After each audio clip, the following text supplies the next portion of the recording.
60s, 70s and 80s. Is it exactly what it says there? Are you sure? Sorry.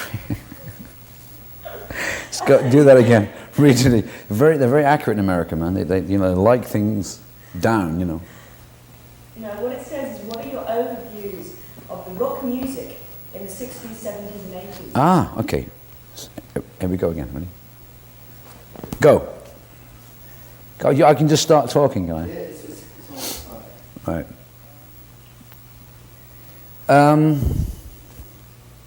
One of complete and utter amazement, really, how people used to say to me, well, what are you going to do when after it's all over?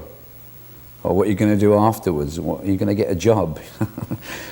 And it's been going since the early 60s, isn't it? 50s, really. 70s, 80s. It's really become a way of life, It's amazing. Because I was reading history of rock and roll from Alan Freeman onwards, the first guy to actually say rock and roll, And even earlier, it went back to the turn of the century when the first million-selling single was After the Ball Is Over, Victorian period, practically. And, the only generation to be called teenager was after the Second World War, post-Second World War generation, 40s into the 50s when Elvis came along. That's when the teenager was born, because before that, most kids did what their parents did. There wasn't even the young teen, there wasn't even his world, he just did what the father and the mother did, and that was it. You were just a young person. You weren't the teenager, you weren't. So it's amazing that people couldn't see that as that became a fact, a way of life, the music produced basically by young people. It's the music of the young people. It's the music of change. It's the music of rebellion, of protest, of art. It's everything, really. There was no way it was going to end, and I think you can't pick out periods particularly, and go through all of them in 5 minutes. But I think, as I said, even going back into the 20s when jazz and some of the great writers and musicians were around, some of the greatest musicians and writers ever, I still think, and not because it's my own period as being really young, I still think the 60s were the most special and unusual period ever in the development of teenager generation, young people, whatever you want to call them. Because it was the first time when the whole of the young people of the globe, of the earth, for a moment in the 67 to 69 period, came together. When the Beatles did All You Need Is Love, and it went by satellite around the world. I mean, satellites have been done loads of times since, concerts and blah, blah, blah, blah, But it was never like that, because everyone was suddenly aware for a short span of time. Everyone was joined together. Everyone was locked into this same thing, And I think it was an incredible landmark, in the history of. And that's what I think I feel more for the 60s. The 70s and 80s were splinters. It was a splintered period. It splintered off, You got Bowie coming out of the 70s, which was probably one of the strongest things that happened in the 70s, was probably Bowie.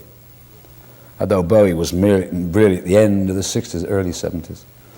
And then, it just fragmented. And as always, it became big business, really big business. And then the record companies just got bigger. And then technology was growing at the same time. So now you've got all kinds of games, toys, pleasure, and leisure.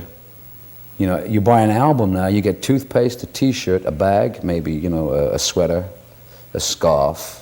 You know what I mean? You walk out fully dressed, ready to clean your teeth, and you've only bought a record, I don't know, it's like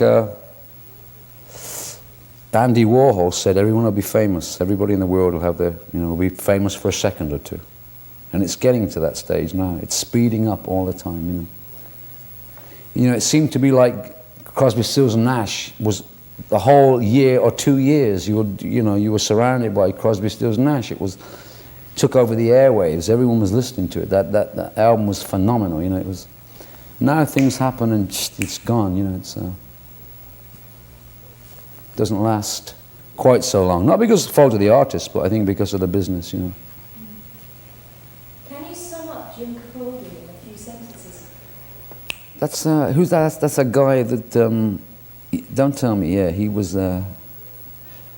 He tried to play drums, sing, and play maracas and tambourine at the same time. I remember him struggling away.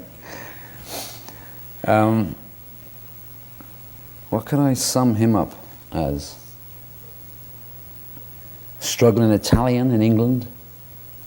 Who's I don't know. God, it's hard to sum yourself up, isn't it? I'd say a dashing, charismatic, successful writer. I don't know, I guess I'm just a survivor.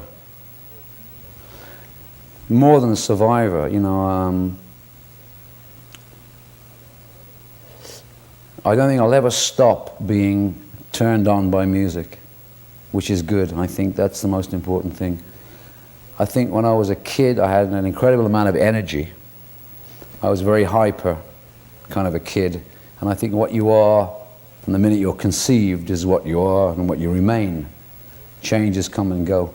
I was basically a crazy, rhythm-crazed animal, and I think I'll always be the same, But I do have another side of me, which is more gentle, lyricist, writer. I do get inspired by, good songs, lyrics, and what's happening in the world, I wrote a couple of songs in Brazil. One called Favela Music that I thought was quite good.